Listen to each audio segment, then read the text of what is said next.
Men's golf finds its stride in the spring season with a phenom with a potent swing. Hello, I'm Anna Gomez. And I'm Jake Smolinski. Baseball is treading water in an unsteady season.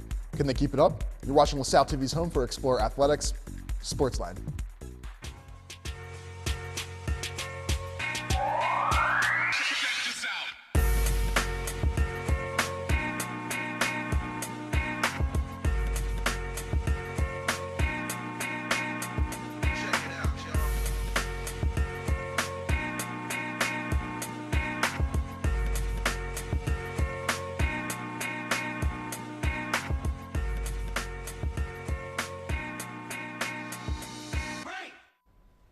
Welcome to SportsLine.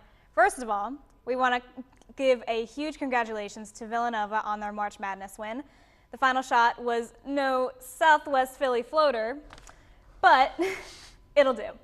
Anyways, we've got a tight show lined up for you, including recaps from some of softball's confident wins this past week. And later, not only will Stephen Graham join us on desk for some exploring headlines, Jeff Lure will grace the SportsLine desk for a special edition of Marquee Matchup. But first, let's take a look at what went down this past week for our athletes. It was a disappointing weekend for the men's track team as they traveled to Williamsburg, Virginia to compete at the Colonial Relays. The Explorers finished 38th out of 44 teams, tying Marist with 4 points. The sole point scorers for the Explorers were sophomore Nick Smart and freshman Zaki Williams. Smart finished the 800-meter in 11th place, clocking in with a time of 1 minute and 53.1 seconds. Williams competed in the triple jump and finished in 8th place, measuring a 13.7-meter jump, his best outdoor jump as an Explorer. And women's track and field also made the trip to Virginia for the Colonial Relays. In the 100-meter dash, Ariel Mitchell placed 13th out of 91 after finishing the race in 12.22 seconds, just 0.077 seconds out of the 8th spot to qualify for finals. Sophomore Teo Taylor had an impressive finish, taking 8th out of 76 in the 800-meter race. Taylor crossed the finish line in 2 minutes and 16.17 seconds. Freshman Kalia Miller snuck into the 11th spot in the long jump by leaping 5.15 meters. The Explorers wrapped up the day with their relay team placing 12th out of the 27 competing teams, coming in 9 minutes and 22.36 seconds. In men's tennis, senior Brian Balicko went down first in a Saturday matchup against Duquesne. The match was decided quickly after that, with Joseph Diorio and Meredith Christian meeting similar fates as Balicko. The final decision was Duquesne 4, LaSalle 0.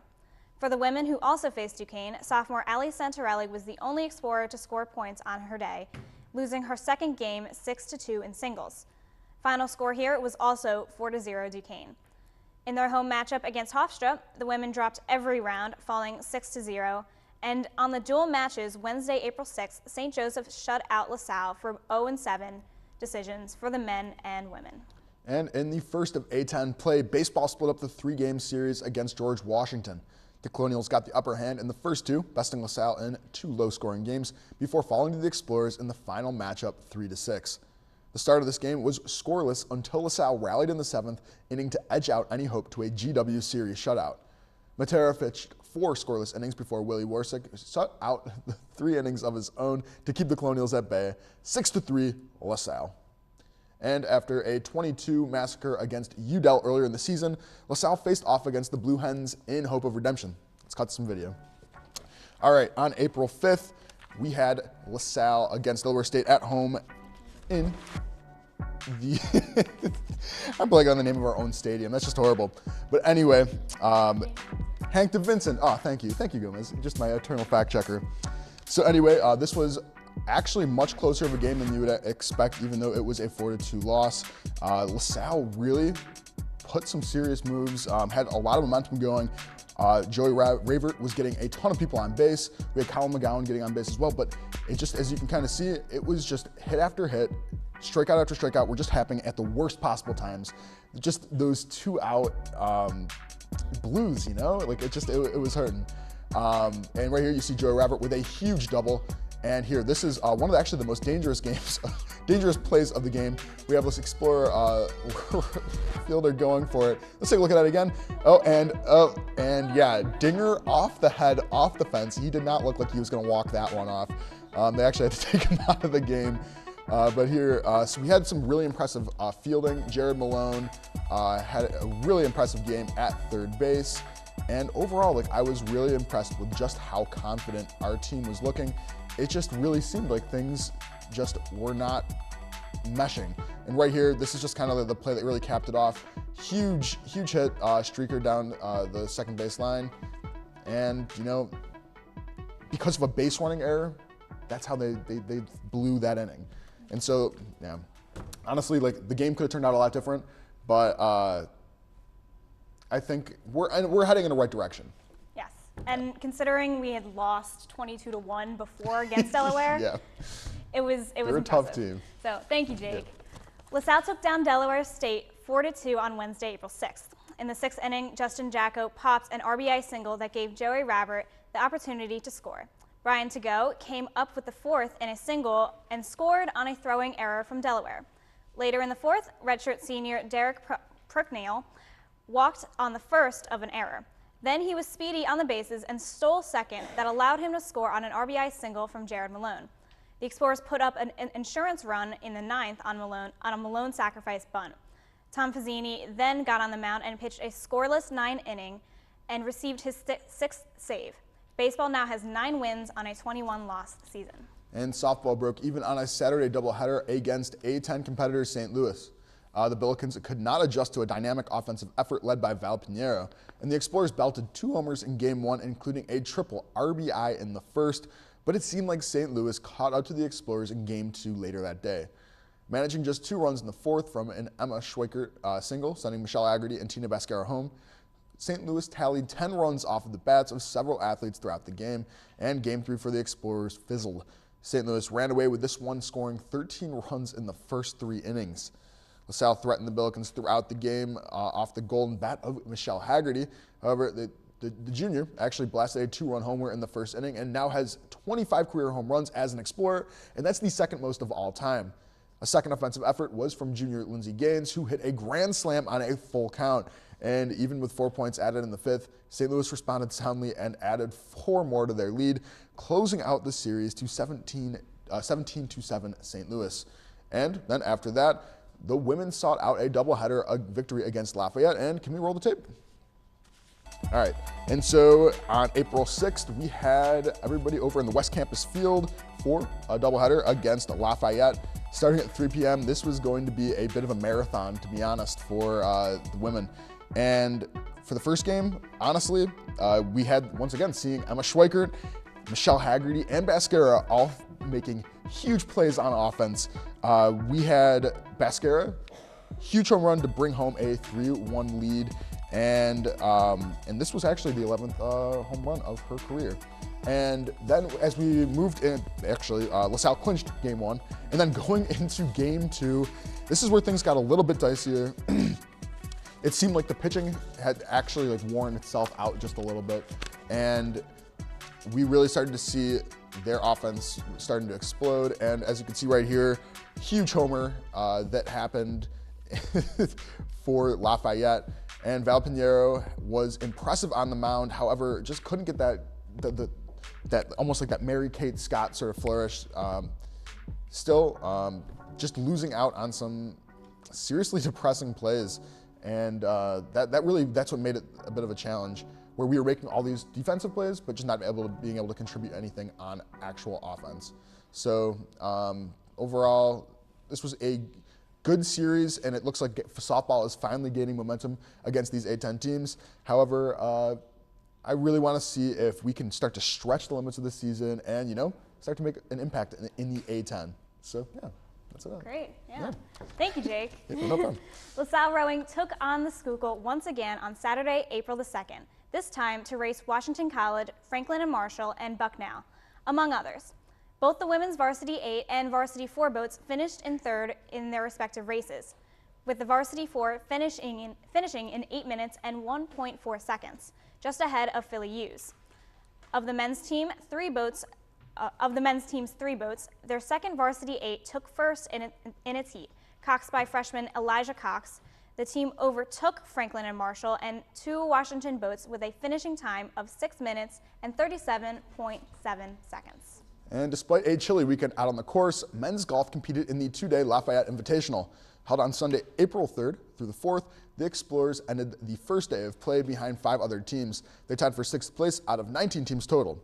And after day 2 came to an end, LaSalle actually dropped down to 7th place, giving up the spot to Lehigh University.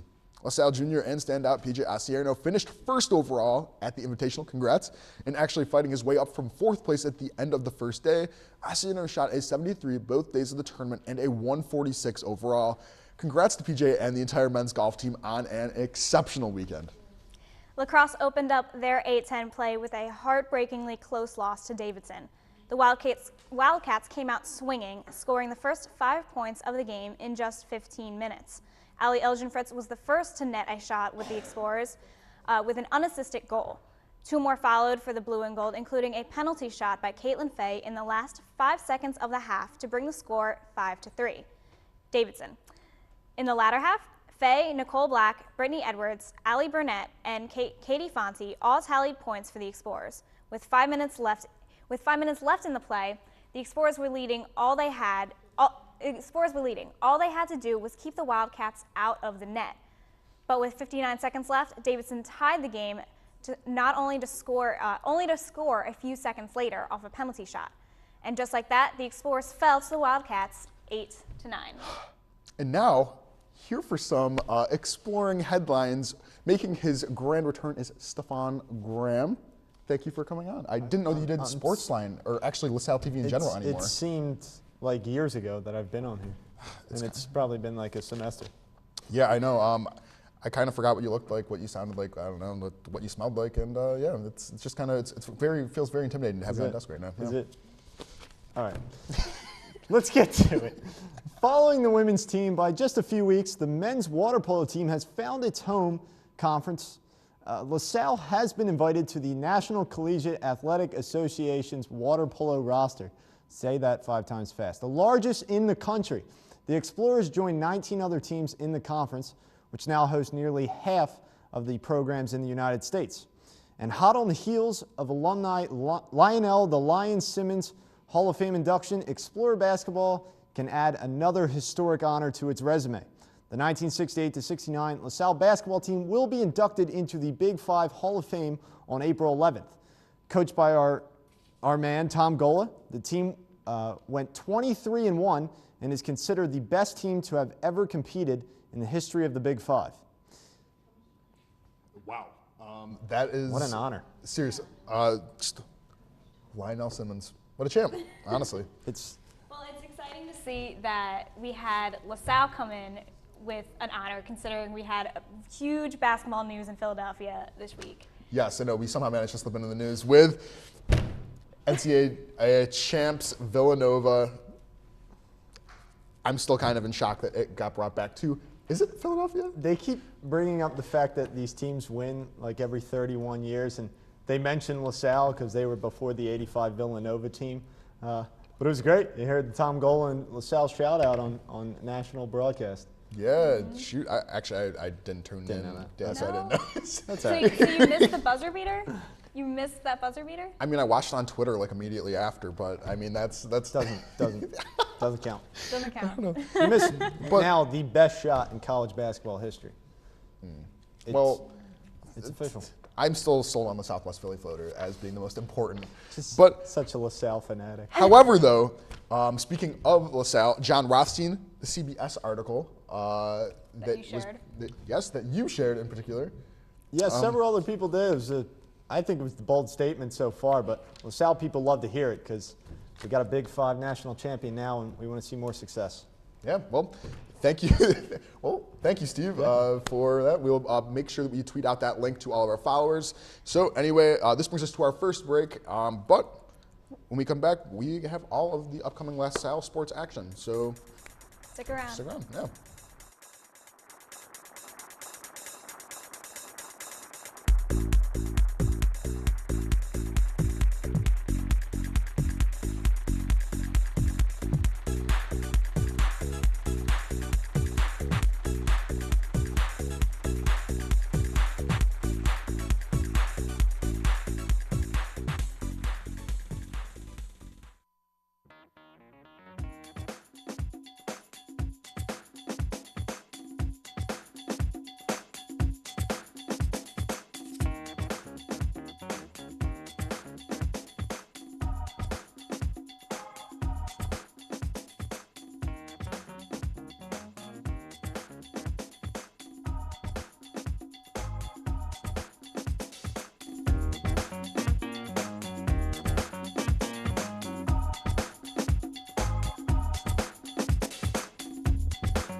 Well, there is plenty of LaSalle sports action this upcoming week, so let us highlight the games ahead.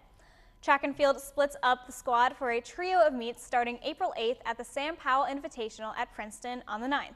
Athletes will compete in the Ryder Invitational in New Jersey and at the George Mason Invite in Virginia on Saturday as well.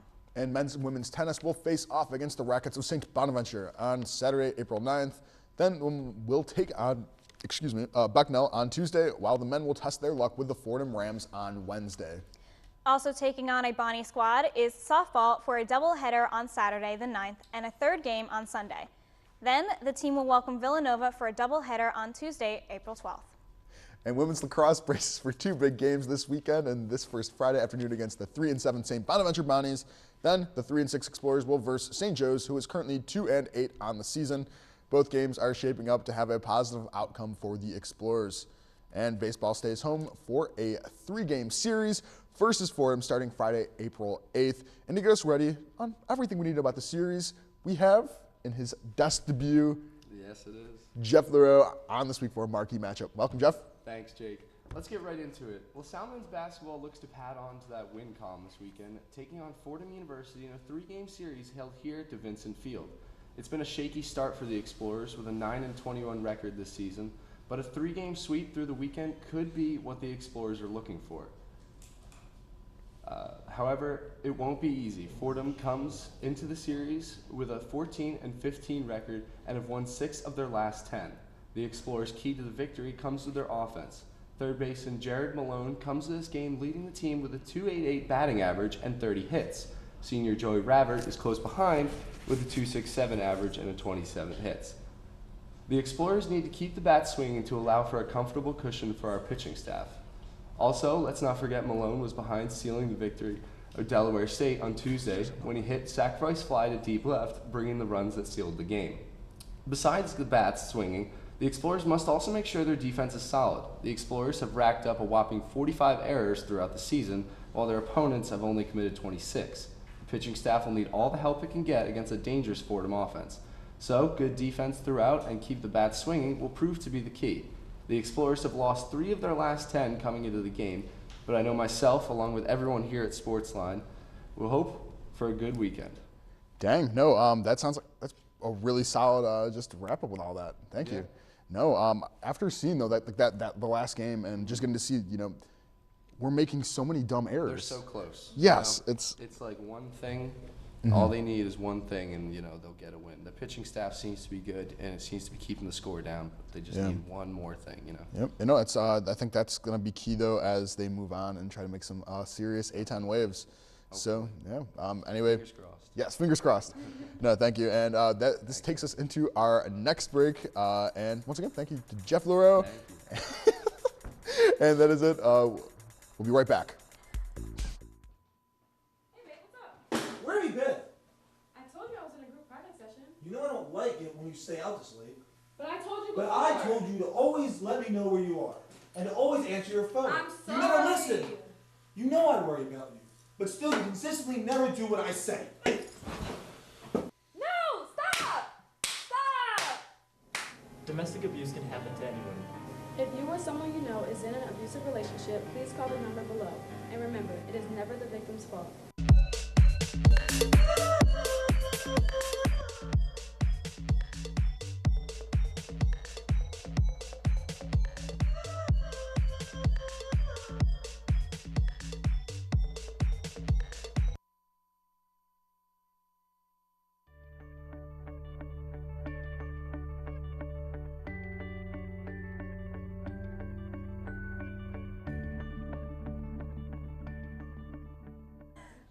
All right, welcome back for Picks of the Week and my personal favorite segment, obviously. I mean.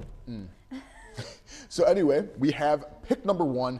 I am calling Lax versus the St. Bonaventure Bonnies on April 8th, and I am calling for just at least for a win. Momentum is building. We are 3-6 and 1-1 in the A10. Bonnies is 3-7. Ilgenwitz are hitting their stride as seen in the VCU game. I'm really getting excited to see what exactly Lax is going to be able to do with, Elgin Fritz as a scoring juggernaut and also, as like Caitlin Fay kind of making her senior year rounds. Yes. She is a bomb with leadership this season. She's really she's kickstarting a lot of the scoring opportunities. She's making a lot of those plays happen. So it's exciting to see Faye work hard, and Ildren Fritz is coming up in the ranks as well. She's been performing really well as well. And on top of that, like just our midfield is doing so well at controlling the ball, and VCU, they're a scary team. Yes. And one of the A-10 rivals. So seeing that we finally got to notch a win against them, it really gives me hope for the rest of the season and just how everything's going to play out. Yeah. And so this actually then takes us into pick number 2. This is a triple header, baseball versus Fordham on April 8th to 10th. And just kind of like exactly how Jeff said, I don't think that right now, like immediately after we just won against Delaware State, we're going to be able to completely fix all of our errors, problems, and all that. However, though, I think that we're going to at least be able to snag one of those games out of the series. Okay. Fordham they're like, I believe a 15, do you have the stats on this? I don't have the stats on Fordham. Whatever. Anyway, Fordham is a 14 and 15 team, and the thing is, like, we're going to be able to compete to a certain level, but I don't think we're going to be able to take and fix all of these like sloppy mistakes, like sloppy base running, and even though that's not always the player's fault, like it's still a challenge. Like, what's at least your opinion though on where baseball sits right now? I was really excited for baseball. I knew they weren't going to come out just with their great hitting and some great pitching, but they're working up to it. You can see glimmers of really, really nice potential that they have, but like Jeff and you said, there's just not. Something's not happening. There's errors happening. If someone will drop the ball on pitching, they won't be able to make the hits that they need to make. However, the bright spot, because like obviously we're going to be able to get to see CJ Pruitt coming in, and he is a freshman who has really started to prove himself out on the field. So he's a freshman. Not only is he pitching like consecutive, like 90 mile per hour, the fastballs, and also having a really, really wide array of tools, like in terms of his curve, his changeup. I've been extremely impressed with how he's playing, and getting to see him for the first time live in action at home. He is an intimidating force as a freshman, and that's I think going to be a big part if we can really get rallying behind him as like one of our like top pitching staff. And on top of that, like we have a serious amount of freshmen that are actually starting. Like we got Jared Malone, CJ Pruitt, some guys down in classic old Steve Graham's Newman Hall. But the thing is though, like that gives me a lot of hope because in terms of the upperclassmen, we only have like Joey Ravert and like Colin McGowan kind of stepping in as the seniors. And I definitely think that with these young guys coming in and already playing, Jared Malone at third base, really holding it down, it leaves a lot that has potential to happen. So I'm absolutely psyched with that. And finally, we have pick number 3, and this is softball versus Bonnies, doubleheader, April 9th through 10th. And you know what? Bold move right here.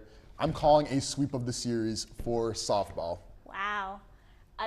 That's bold. That is very bold. That's ambitious. Also, after having seen them in like just live at home at LaSalle,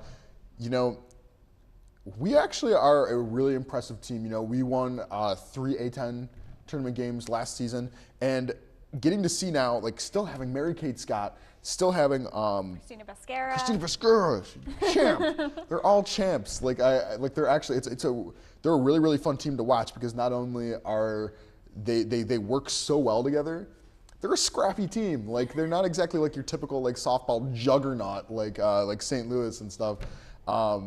But we've been playing really solid at home, and the pitching has been very, very like consistent. And it's the same thing as men's baseball. It's these dumb errors that are really driving us into the ground, and that's what I'm seeing as kind of like the big bummer. But however, I definitely think Bonnies, they've lost more than we have, and so I'm gonna call that as a potential, like this could be a stepping stone. A-10, the stepping stone. No, but also like for St. Bonaventure to come down and do like 2 games in 2 days.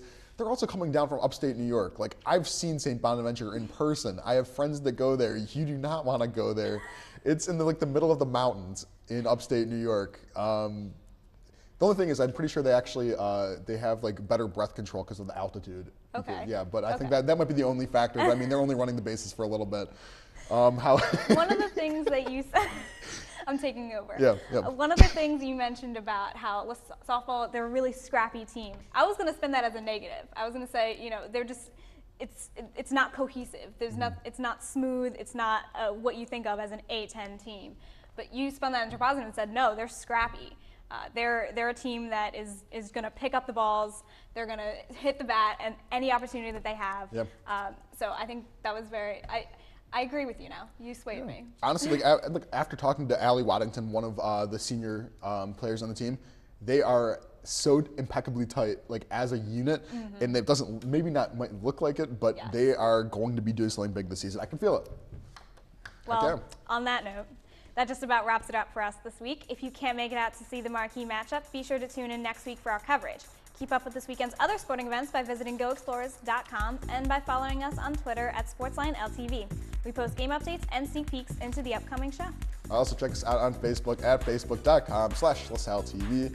We welcome you to send us your thoughts and suggestions about the show on either website. For Jeff, Helen, Steve, Selena, and our SportsLine team, I'm Anna Gomez.